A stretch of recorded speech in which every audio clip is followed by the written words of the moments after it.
de otra generación, ¿no? Ahora las cosas realmente han cambiado. Casi digo de la tercera edad, pero sí va a molestar. O sea, que hablemos de otra generación, Gianfranco. Hoy las cosas han cambiado, es cierto, han cambiado, no sé si para bien o para mal.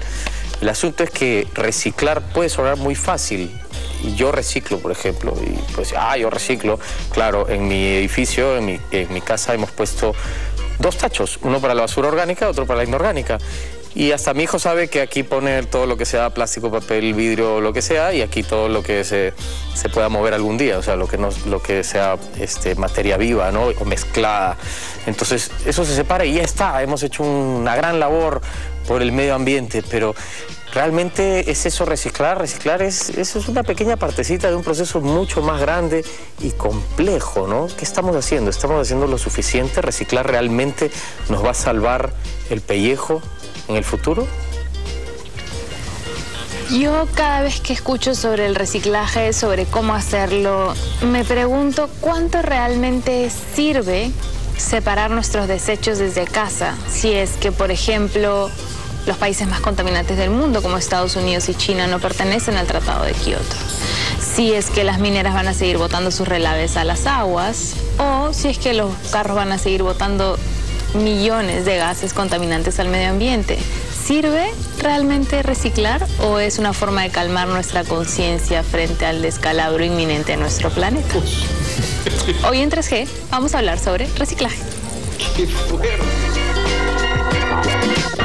Hola amigos, bienvenidos a 3G. Es cierto, hace 30 años nadie hablaba de reciclar y nadie se imaginaba lo que iba a pasar. Pero hoy en día las cifras son alarmantes. Tengo aquí un dato para ustedes sobre la cantidad de basura que produce la ciudad. Cada día en Lima se producen 6.500 toneladas de residuos sólidos, suficientes como para llenar un estadio de basura. La basura recogida tiene como destino final un relleno sanitario, pero solo el 50% llega. La otra mitad se arroja a los ríos, al mar, chancherías y depósitos clandestinos. ¿Qué porcentaje de la basura de la ciudad podemos reciclar y reusar? ¿Realmente el reciclaje nos va a salvar? ¿Qué tan útil es reciclar? ¿Será útil de verdad? Vamos a hablar de eso y mucho más aquí en 3G. Para eso les voy a presentar a nuestros 3 invitados. Nuestra primera invitada es Albina Ruiz. Ella es una enamorada del reciclaje, ahora nos va a contar por qué. También nos acompaña Jimena Giraldo, ella es coordinadora del programa de reciclaje de la Municipalidad de Miraflores.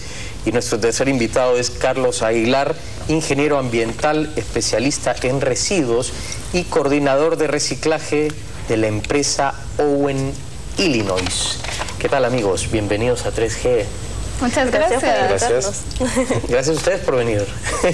Hablemos de reciclaje. ¿Es realmente útil reciclar?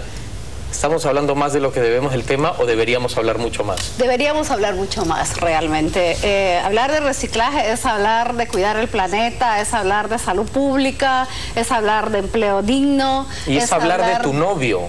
Ah, también, ¿no? también. ¿Qué pasó? ¿Dónde nació el amor entre tú y el reciclaje? Quiero entender eso del enamoramiento. En realidad yo creo es porque entendí, o sea, en realidad cuando empezamos a trabajar en este tema y desde el grupo Ciudad Saludable impulsamos la gestión integral de residuos, entendimos que había cientos y miles de personas como tú, como yo, haciendo un trabajo de hormiga, haciendo un trabajo en la calle, en los botaderos, para que el resto estemos bien. Y sin embargo son invisibles, son perseguidos. Son perseguidos. No son valorados. Es absurdo, ¿no? Hoy mismo en el Perú tenemos la ley 29419, que es la ley que regula la actividad del reciclador, pero las municipalidades no todas están dispuestas a trabajar con ellos. Es absurdo total, el reciclador, ¿no? Es una especie de héroe, ¿no? De héroe, Totalmente. Y los números son impresionantes. Miren, en el 2009, solo en el 2009 hemos reciclado 292.000 toneladas de residuos. De ello, el 80% se ha quedado en el mercado nacional. El 20% que hemos exportado ha significado $51 millones para el país. ¿Se exporta el material reciclable? Definitivamente, exportamos plástico, el PET, exportamos metales, exportamos también papel. Entonces estamos hablando realmente de cifras impresionantes. ¿Estamos hablando del negocio del futuro? Claro, hay muchos residuos que en el Perú no los podemos tratar. Por ejemplo, el RAE, que son los residuos eléctricos y electrónicos, el celular, la televisión, que se van usualmente al relleno sanitario también. Todo eso se puede descomponer en plástico y en metales que pueden ser reutilizados. El tema es que en el Perú no los reutilizamos aún. Lo exportamos a China, Alemania, Estados Unidos, y ahí sí ya tienen plantas donde los recuperan y esos materiales se convierten en otro tipo de cosas. ¿Pagan por eso? Pagan por eso, porque los residuos tienen un valor. Estamos perdiendo plata. Sí, pero lamentablemente en el Perú todavía la gente no... O sea, si bien ha cambiado la cultura del reciclaje desde los años 90 hasta ahora, pero todavía hay un grupo de personas que no identifica bien cómo separar los residuos desde la casa. Muchas veces piensan que de repente una servilleta usada es un material reciclable porque es papel y lo ponen en la bolsita reciclable. ¿Qué es basura? Ya no sirve. Bueno, basura vendría a ser aquel material que ya no puede ser reciclable. Por ejemplo, toallas higiénicas, pañales usados, papeles higiénicos de baño, jeringas, son materiales que deberían ir a un relleno sanitario. Sin embargo, otros materiales como por ejemplo el vidrio, metales, papel, pero de cuaderno, de periódicos. Ojo, pero plástico. con el vidrio también hay que tener cuidado, porque el vidrio no tiene mercado en el Perú y ese es un tema que tenemos que trabajar fuertemente. Y sobre todo las cerveceras, porque cada vez más producen en envases de vidrio no retornables. Y el vidrio que va a la selva, que va a la sierra, no retorna, porque el precio en el mercado es 20 centavos por kilo y nadie lo va a traer desde la selva de regreso. Sin embargo, entonces eso es bien curioso. Justo ahora que estoy en Owens, Illinois, trabajando ya como parte de reciclaje de vidrio, anteriormente en proyectos que dirigí en diferentes partes del Perú, definitivamente la cultura de reciclaje del vidrio no existía. Existía solamente en Lima. Este año que tuve la suerte de poder pasear por diferentes partes del Perú, en el norte y en el sur, se está iniciando la cadena, ya estamos trayendo vidrio desde el norte del Perú, todavía falta mucho. Falta muchísimo, eso sí. Sin embargo, la cadena está avanzando y la idea es que el vidrio que está saliendo de embotelladoras, el vidrio que sale de bodegas, de supermercados, no vayan a parar al botadero, sino poder ser recuperados. Pero es por el mercado, o sea, si un material no tiene precio en el mercado, nadie lo va a recuperar. O sea, tenemos que ser claros así. Entonces, los que realmente están pensando en sus envases, tienen que pensar que esos envases tienen que ser retornables o cómo dinamizas el mercado. ¿Por qué no se incentiva a volver a los años... a la leche en botella? De la época de Gianfranco en que se devolvía. No la época de Gianfranco, es mi época también. Yo también he tomado leche en botella. Pero ¿por qué no se incentiva a tomamos leche? Mira, eso se habla de las 3 R's. En el capítulo 21 de la Agenda 21 se dice las 3 R's. Reducir primero, reusar y reciclar. Y en realidad es mejor reducir que reusar. Y es mejor reusar que reciclar y obviamente es mejor reciclar que no hacer nada, ¿no? Entonces, reducir tiene que ver con patrones de consumo. Lo que pasa es que cada vez más somos más consumistas en el mundo entero. No solo consumimos eso, productos. pero lo que había dicho al principio, o sea, tú compras un artefacto ahora y sabes que te va a durar 2 años. Exacto. Y a los 2 años ya lo tienes que botar. Hay cosas más simples, ¿no? Como vas y compras una manzana al supermercado que ya te viene embolsada, llegas a la caja y te dan otra bolsa y lo llevas a tu... Es que mira, yo pido... Tiene que ver una contigo, cadena, ¿no? porque tendrías que ir llevando tu bolsa para no traer Pero bolsas no de tiene que ver plástico. solo conmigo, porque yo pido un delivery, por ejemplo, y pido una hamburguesa de este tamaño, y cuando la termino boto un paquete de este vuelo a la basura. ¿Qué está pasando? Pero es que eso tiene que ver, por ejemplo, imagínate, en mi oficina nadie no almuerza en la oficina si es que no va con sus tuppers y con su bolsa de tela. No pueden traer Tecnopor porque es lo más contaminante. ¿Les has dado duro? No, es un acuerdo colectivo, ¿no? Entonces ya hay semáforos para decir quién tiene tarjeta verde, roja. Pero si la conciencia no está en el usuario, debería estar en el otro lado también. Justamente para hablar de eso, vamos a ir a una pausa y vamos a regresar hablando de los patrones de consumo y qué tenemos que hacer para aprender a consumir verde. Volvemos.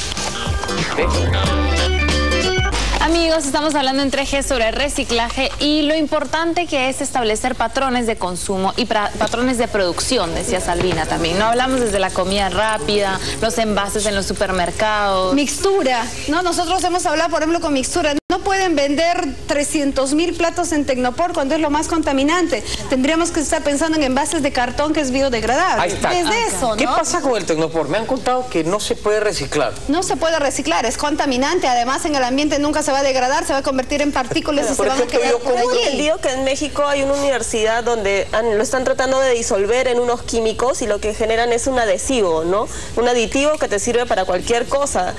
Creo que todavía no está tan validado. Pero mira, yo voy investigación. a comprar queso y tengo queso que lo envuelven en plástico nada más y otro queso que le ponen una vasijita de Tecnopor.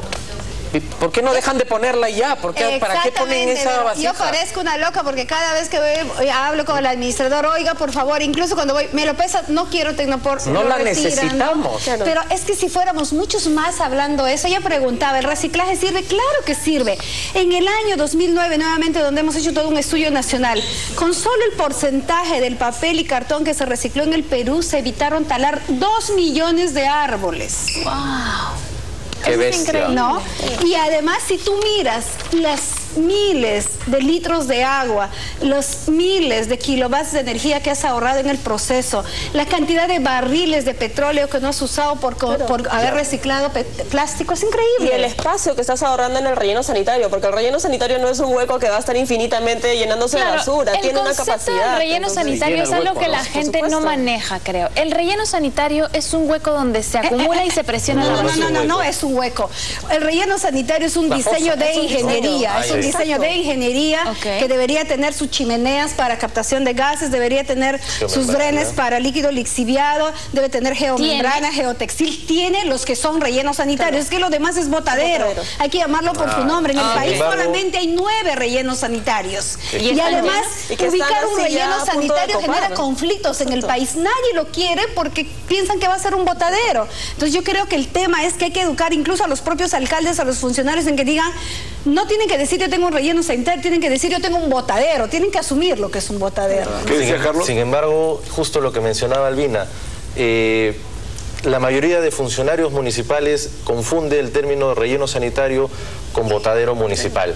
Claro. Piensan que un relleno sanitario es buscar un terreno libre, botar la basura y taparla con lo que puedas y dejarlo ahí tirado en el tiempo.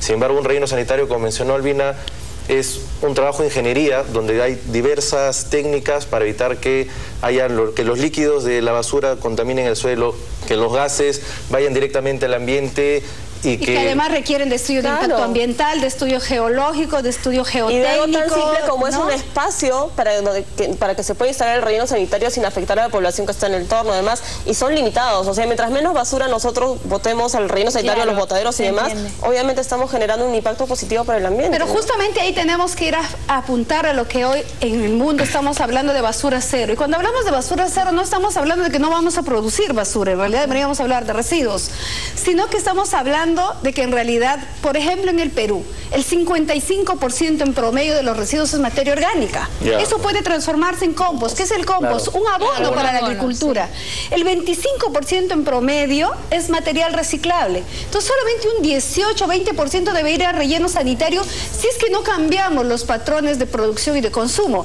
Pero si cada vez más producimos... Acabo de estar en Londres y una amiga de España me mostraba que incluso ahora están usando unos tampones reutilizables para la etapa de menstruación. O sea, te lo colocas, se lavan y es un material biodegradable y después se van al ambiente y se van a degradar. Yo me quedé así, qué cosa tan linda. Me habían hablado de la técnica de usar el papel higiénico por los dos lados. Eso no es... No. Tu calzoncillo, más bien. Es el papel blanco, sí. Eso es reducir. Por ambos lados. Eso es reducir. Eso es reducir. Claro. Albina, en una ciudad de 8 millones de personas como Lima, ¿cuántos rellenos sanitarios deberían haber? En realidad los rellenos sanitarios que hay en Lima son los suficientes porque son grandes, están estimados, incluso hay uno que casi ni se usa, el de Zapayal, que está instalado y allí.